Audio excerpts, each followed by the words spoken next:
పెట్టాల్సిన అవసరం ఉంది, ఏం జరగాల్సిన అవసరం ఉంది? గత ఎన్నికలను ఏమైనా వీళ్ళు పరిగణలోకి తీసుకుంటే అక్కడ జరిగిన చెదురుమదురు సంఘటనలు మళ్ళీ రిపీట్ కాకుండా చేసే విధంగా ప్రణాళికలు ఉన్నాయి అనుకోవచ్చా ఈసారైనా? ఉద్రిక్తతలు వివాదాలు చాలా టెన్స్గా ఉన్నాయి కాబట్టి ముందు నుంచి పెద్ద పెద్ద నాయకులే మాట్లాడుకోవడాలు, లేకపోతే ఆల్రెడీ ముఖ్యమంత్రి మీద ఒకసారి ఒక దాడి రాయితో కొట్టిన దాని మీద మళ్ళీ భిన్నమైన ఈ అంశాలు. కాబట్టి ఇక్కడ ఒకటైతే మనం చెప్పదగిన ఏంటంటే డీజీపీని కూడా మార్చేశారు. కాబట్టి ఈ డీజీపీ ఏదో అధికార పార్టీకి అనుకూలం అట్లా చెప్పే అవకాశం ఏం లేదు. ఈ డీజీపీని ఎలక్షన్ కమిషన్ స్వయంగా నియమించుకుంది కాబట్టి ఆయన ఆధ్వర్యంలో నిష్పక్షపాతంగా ఇవన్నీ జరగడానికి కావాల్సిన చర్యలన్నీ తీసుకోవాలి. సో ఆల్సో తెలంగాణ సెన్సిటివ్, ఇక్కడ కొంచెం కమ్యూనల్లీ సెన్సిటివ్ అట్మాస్ఫియర్ ఇది కూడా ఉంటుంది కాబట్టి కొన్ని చోట్ల ఇవన్నీ ప్రశాంతత కాపాడే విధంగాను ప్రజలు ఓటు వేసే విధంగా కూడా జరగాల్సిన అవసరం ఎక్కువగా ఉంది. దాని మీద శ్రద్ధ పెట్టాలి. ఇప్పుడు 3 దశల పోలింగ్ చూస్తే తగ్గుముఖం పట్టింది కొంచెం. అది బీజేపీకి కొంత నిరుత్సాహం కూడా కలిగించింది. మోడీ కోసం అందరూ వచ్చి చాలా చేస్తారనుకుంటే ఎందుకబ్బా అని వాళ్ళు అసలు అంచనాలు మార్చి చెప్పుకుంటున్న పరిస్థితి వచ్చింది.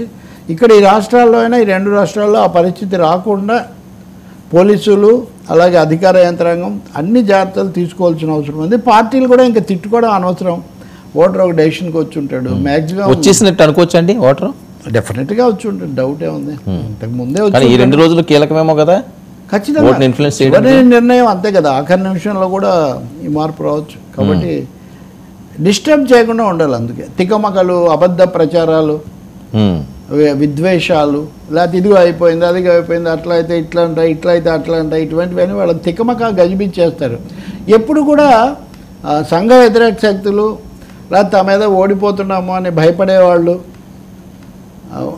మూడోదేమో స్వతహాగా స్వార్థపరులైన వాళ్ళు ఇలాంటి పనులు ఎక్కువ చేస్తుంటారు. కాబట్టి నేను అనేది ఓటర్లు కూడా ఏమాత్రం తికమకకు గురి కాకూడదు. ఎవరేం చెప్పినా ఇప్పుడు ఇంత మీడియా ఉంది, ఒకసారి నొక్కితే కావాల్సిన సమాచారం వస్తుంది, అక్కడ కూడా ఫేక్ స్టోరీస్ ఉన్నాయి. ఓకే, కాబట్టి ఒక నిర్ణయానికి వచ్చి ఖచ్చితంగా ఈ దేశంలో ప్రజాస్వామ్యం, భారత రాజ్యాంగానికి ప్రజాస్వామ్యం, లౌకిక తత్వం, సామాజిక న్యాయం ఇవి కొలబద్దలు. ఇక స్త్రీ పురుష సమానత్వం అనుకోండి, యాడ్ చేయండి. ఇలాంటి కొలబద్దలు కాపాడుకోవడానికి ఈ దేశాన్ని రాజ్యాంగబద్ధంగా నిలబెట్టుకోవడానికి ఏం చేయాలన్నది ఆలోచించి ఓటేయాలి. అంతకంటే ఇంకా వేరే ఏం లేదు. మూడోది భయపడకూడదు. భయంతోనో భక్తితోనో వేసేది కాదు ఓటు. అది ఒక పౌరుడుగా ఆలోచించి దేశ భవిష్యత్తు కోసం, తమ భవిష్యత్తు కోసం కూడా వేయాల్సింది అది ఓటు. కాబట్టి భయపడితే భయపెట్టకూడదు. లేదా కులాన్ని బట్టో, మతాన్ని బట్టో, ఒక నాయకుడిని బట్టో, లేకపోతే ఇంకెవడో అప్పుడు మనం ఇందాక చర్చించుకున్నట్టుగా సినిమాలను బట్టో. అవును, సినిమా బాగుంటే సినిమా ఇంకో 4 సార్లు చూడవచ్చు. నేను అలా 20 సార్లు చూసిన సినిమాలు కూడా ఉంటాయి. ఇప్పుడైతే ఇళ్ళలోనే వస్తున్నాయి అనుకోండి. కాబట్టి అది వేరు, మళ్ళీ ఇది వేరు. సో ఏ నిర్ణయం ఎక్కడ తీసుకోవాల్సిన నిర్ణయం, మీరు గుళ్ళో తీసుకునేది గుళ్ళో, బళ్ళో తీసుకునేది బళ్ళో, రోడ్డు మీద తీసుకునేది రోడ్డు మీద తీసుకుంటారు కదా. కాబట్టి ఇక్కడ ఓటు అనేది మీరు రాజ్యాంగబద్ధంగా రాజకీయంగా ఆలోచించి మీరు ఎవరికి అనుకూలం, ఎవరికి వ్యతిరేకంగా, ఎవరి ఇష్టాలు వాళ్ళకు ఉండొచ్చు. సో అలాంటి నిర్ణయం తీసుకోవాల్సినటువంటి అవసరం ఉంది. మూడోది, మొన్న ఒక సమస్య వచ్చింది, డబ్బు. ఈ పోస్టల్ బ్యాలెట్ కోసం డబ్బులు ఇవ్వడం ఇట్లాంటివి ప్రయత్నిస్తే ఎన్నికల సంఘం కొంతమందిని పట్టుకుంది. సో వాళ్ళకు నోటీసులు కూడా ఇచ్చారు.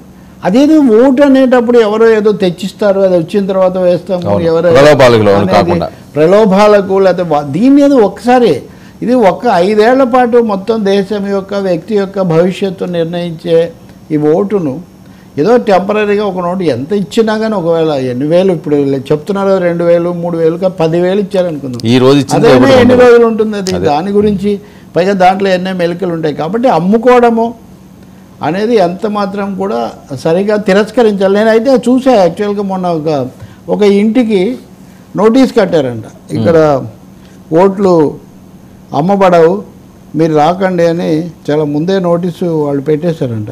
అది ఆదర్శంగా తీసుకోవాలి అందరూ. దాని మీద నేను ఒక కవిత కూడా రాసా యాక్చువల్గా. ఇలా చేస్తే ప్రతి ఇంటికి కూడా ఇది ఓట్లు అమ్మబోమంటూ ప్రతి ఇంటికి బోర్డు, ఓట్లు అమ్మబోమంటూ ప్రతి ఇంటికి బోర్డు, అతికిస్తే మాయదారి బేహారులు క్లీన్ బౌల్డ్.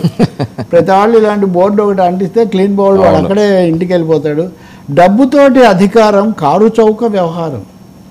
డబ్బుతో అధికారం కొనుక్కోవచ్చు అనుకోవడం చాలా కారు చౌక వ్యవహారం.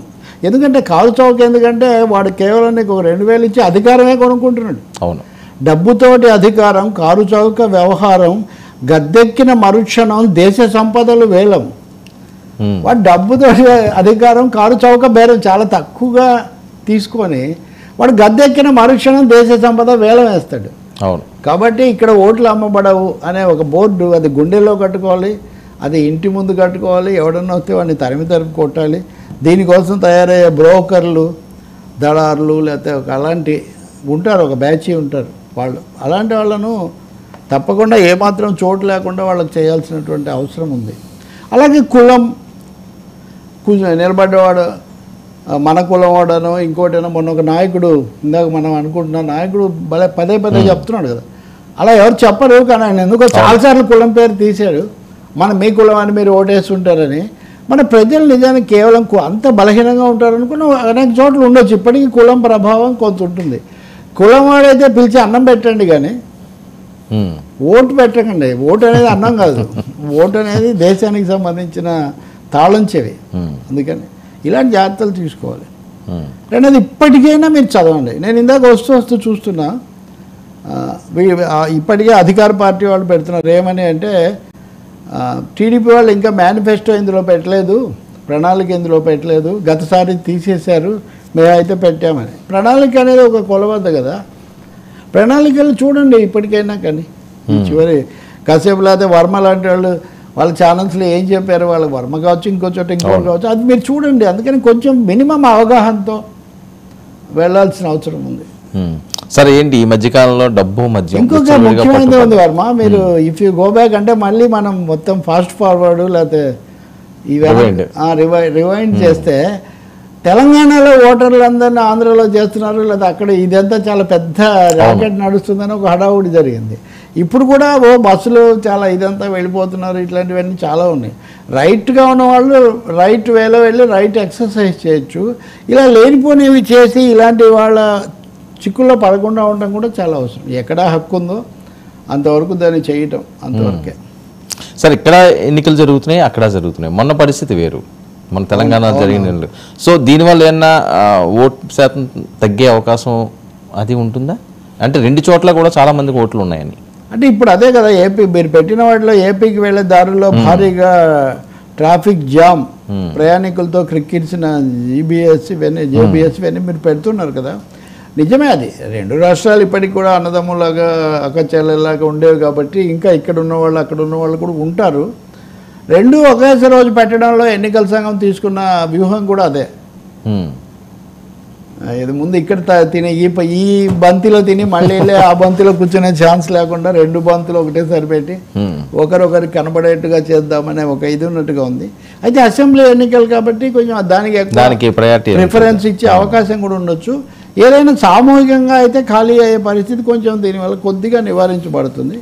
జాగ్రత్తగా అది చేయాల్సిన అవసరం ఉంది. తగ్గుతుంది, ఓటింగ్ శాతం తగ్గుతుంది దేశం అంతా. ఎందుకంటే ఓటర్ ఫ్యాటిగ్యూ ఒకటి కనిపిస్తుంది. ఓటర్లో కొంత విసుగు, కొంచెం అలసట, అలాగే ఎవరైనా ఎన్నిసార్లు అనే ఇట్లాంటిది ఒకటి. ఇప్పుడు మోదీ సమస్య కూడా అదే, అదొక ఇంటర్నేషనల్ ఇష్యూ. నేను ఎన్నిసార్లు ఎందుకు రెఫర్ చేస్తున్నానంటే, రాయిటర్స్ ఇచ్చి అందరు స్టోరీస్ వేస్తున్నారు. ఇంకా రాయిటర్స్, అల్ జజీరా, ఎకనమిస్టు, గార్డియన్, వీళ్ళందరూ కూడా దీని మీద అంత చర్చ చేస్తున్నారు. వై ఇంత కీన్లీ కంటెస్టెడ్ ఎలక్షన్లో పోలింగ్ శాతం ఒక 60-70 దాకా పోవట్లేదు. అవును, ఈ దేశంలో 80% పైన ఎన్నికలు పోలింగ్ జరిగిన రోజులు కూడా ఉన్నాయి. ఇప్పుడు 64, 67. మన తెలంగాణలో కూడా పోలింగ్ శాతం తక్కువ ఉండింది చాలా చోట్ల. సో పోలింగ్ శాతం పెంచాల్సిన అవసరం. ఈసారి మీ అంచనా ప్రకారం ఆంధ్రప్రదేశ్లో పోలింగ్ శాతం పెరిగే అవకాశం ఉంటుందంటారు? అందులోని ఎండలు ఇవన్నీ కూడా చాలా దారుణంగా, ఎండలు కూడా చాలా ఎక్కువ ఉన్నాయి. సంథింగ్ అరౌండ్ 65-75 మధ్యలో ఓటింగ్ జరగవచ్చు. అంటే కొన్ని మరీ ఖచ్చితంగా ఉండే కాన్స్టిట్యున్సీస్ని మినహాయిస్తే ఇన్ జనరల్ అట్లా జరగవచ్చు. సార్, ఈ ఓటుకి నోటు, ఈ ప్రలోభాలు, వీటికి ఈసారన్నా శరమగీతం పాడతారా? అదేం కనిపించట్లేదా? అదా అంటే మీరు అనేది ఏంటి, తీర్పులా? ఓటుకి నోటు డబ్బులు అదేదో రాజ్యాంగబద్ధమైన ఇది అన్న ఒక అభిప్రాయం ఏర్పడింది యాక్చువల్గా. కానీ దాన్ని అలాంటివి లేకుండా చూడాలనే మనం కోరుకోవాలి. నేతల అంచనాలు ఈసారి వర్కౌట్ అయ్యే పరిస్థితి ఉంటుంది సార్? ఎవరి లెక్కలు వాళ్ళవేనా? అంచనాలు అంటే నిజంగా కొంచెం నిన్న మొన్న కూడా మనం ఈ టాపిక్ మాట్లాడాము. నేను ఈ 2 రోజుల్లో చూసా, సీనియర్ నాయకులు టఫ్ అని అంటున్నారు. ఈ టఫ్ అనడం అంటే దీని అర్థం ఏంటంటే కొంచెం ఇబ్బందిగా ఉందనే వీళ్ళ అభిప్రాయం. నెమ్మదిగా మొదట బయలుదేరినప్పుడు అంటే 3 పార్టీలు కలిసాయి కాబట్టి న్యాచురల్ అడ్వాంటేజ్ ఉంటుందని బయలుదేరిన సీన్ కొంచెం మారినట్టుగా ఉంది, కొంచెం టఫ్గా ఉంటుంది అని నిన్న కూడా చెప్పాను నేను మీకు.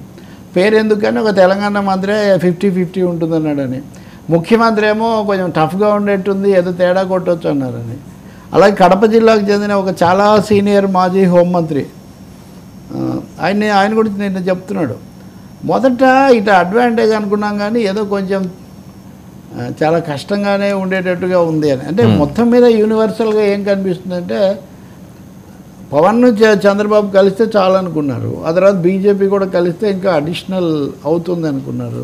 కానీ బీజేపీ కలిసిన తర్వాత కొంచెం లెక్కలు అటు ఇటు అయ్యాయేమో అనే ఒక ఫీలింగ్ డిస్క్రీట్గా పూర్తిగా కాకపోయినా కొంచెం ఎక్స్ప్రెస్ చేస్తున్నారు. ఇంకా ఒక రోజంతా ఉంది కాబట్టి. అలాగే వైసీపీ కూడా మీరు చూస్తే మన ముఖ్యమంత్రి ఎప్పుడు లేని 3 గంటలు ఇంటర్వ్యూలు అవన్నీ తెలుగు ఛానల్స్ వీటన్నిటి కూడా ఇవ్వడము ఒకటైతే, భారీగా వాళ్ళు కార్యక్రమాలు, ప్రచారాలు, అడ్వర్టైజ్మెంట్లు అవన్నీ చేస్తున్నారు. నిన్న మోదీ ఇచ్చిన తెలుగు వాళ్ళకి ఇచ్చిన ఇంటర్వ్యూలు కనుక మనం చూస్తే చాలా లాంఛనంగా మాట్లాడారు. నేను మోడీ చెప్పిన దాంతో మీకు అంచనాల గురించి నేను కంక్లూడ్ చేస్తాను. తెలంగాణలో మా సీట్లు పెరుగుతాయి అన్నాడు, కానీ ఆంధ్రాకి వచ్చేసరికి ఆయన ఏమి జగన్ రాకపోవచ్చేమో అని నేను అనుకుంటున్నానని ఒక చిన్న మామూలుగా అధిక అన్నమాట అని వదిలేశాడు. కానీ తెలంగాణలో మా సీట్లు పెరుగుతాయి అన్నమాట. ఏపీకి సంబంధించి మేము అక్కడ పొత్తులో ఉన్నాము, చాలా వాళ్ళు రాకపోవచ్చు అనిపిస్తుంది అని దాన్ని అంతవరకే. తెలంగాణలో ఇంతకు ముందు గెలిచిన హిస్టరీ ఉంది కదండి, ఏపీలో పెద్దగా లేదు కదా. ఏపీ మీద ఆయన మాట్లాడాడు ఏమని, జగన్కు మాకేం దోస్తు లేదు, ఆయన మాకు అప్పుడప్పుడు లోక్సభలో సమస్యను బట్టి మద్దతు ఇచ్చాడు, అంతవరకు ఓకే. కానీ తెలుగుదేశం పార్టీతో మాకు ఎప్పటి నుంచో పొత్తులు ఉన్నాయి, మేము కలిసే వెళ్తున్నాము, కాబట్టి ఇప్పుడు కూడా మేము వాళ్ళిద్దరితో కలిసి వెళ్తున్నామని చెప్తూ దీని అంటే నెక్స్ట్ క్వశ్చన్ అంటే అది చాలా స్క్రిప్టెడ్, ఇంటర్వ్యూస్ అన్ని మోస్ట్ స్క్రిప్టెడ్ ఆ సిరీస్లో. కాబట్టి మళ్ళీ మాకు చాలా బ్రహ్మాండంగా అవకాశాలు ఉంటాయి. ఇలాంటి మాటలు చెప్పలే, ఊరికే ఒక ఫార్మల్గా నిన్న అయితే విజయవాడలో మల్లికార్జున్ ఖర్గే, సీతారాం యెచూరి, రాజా సీనియర్ మోస్ట్ లీడర్స్ కదా ఇండియా కూటమికి సంబంధించి, వాళ్ళు కూడా వచ్చారు. సో ఒక టఫ్ రాజకీయంగా కూడా మరీ 2 సైడ్స్గా ఉన్నది కాస్త పోయి కొంచెం పొలిటికల్ డిస్కషను. ఇందాక నేను చెప్పినట్టుగా అది మహాసేన్ రాజేష్ నుంచి మార్క్సిస్ట్ పార్టీ సీతారాం యెచూరి వరకు అదర్ ఇష్యూస్, ఒక సోషల్ జస్టిస్ అని, ఒక విశాఖ ఉక్కు ఫ్యాక్టరీ అని, ఒక ప్రత్యేక హోదా అని. ప్రత్యేక హోదా ఎక్కడ వీళ్ళెవరేం మాట్లాడలేదు కదా. ఫర్ ఇన్స్టెన్స్ చంద్రబాబు, నేను ఇందాక మీరు అన్నట్టుగా ఆయన ఇందాక చెప్పిన ఇంటర్వ్యూలో హోదా అన్నారు, మీరు మానేశారు ఇట్లా అంటే ఆ ప్యాకేజ్ ఇచ్చారు అంటున్నాడు. ఇప్పుడు అంటున్నాడు అంటే మళ్ళీ ప్యాకేజీ కూడా రంగంలోకి రావటం అన్నది కూడా ఇక్కడ మనకు కనిపిస్తుంది. కాబట్టి ఇంట్రెస్టింగ్గా ఉండేట్టుగా చూద్దాం సార్. ఇంకేమన్నది ఇంకొక కొన్ని అవర్సే ఇవి పోలింగ్, ఒక కొన్ని అవర్స్ మీరు తెలుసుకోవడానికి ఇంకొన్ని అవర్స్ అది కూడా మీరు ఇందాక అడిగినప్పుడు వీటిని భద్రపరచడం కూడా ఒక పెద్ద సమస్య. ఎందుకంటే కొన్ని రాష్ట్రాల్లో ఇవేవో దొరకటము, ఇవి ఈవీఎంలు, వాటి భద్రత, ఈ విషయంలో కూడా సందేహాలు ఉన్నాయి. ఇక్కడైతే తెలంగాణ ఎన్నికలప్పుడు మేమే వెళ్ళి అక్కడే పడుకుంటామని పార్టీల వాళ్ళు ఆ పోలింగ్ దాని దగ్గర ఇట్లాంటివి కూడా ఉన్నాయి. కాబట్టి ప్రత్యేకంగా ఇంత ఉద్రిక్తమైన ఎన్నికలు కాబట్టి ఎన్నికల సంఘం చాలా జాగ్రత్త తీసుకోవాలి. ఎలాంటి పక్షపాతం, ఎలాంటి మొగ్గు ఉందనే ఆరోపణ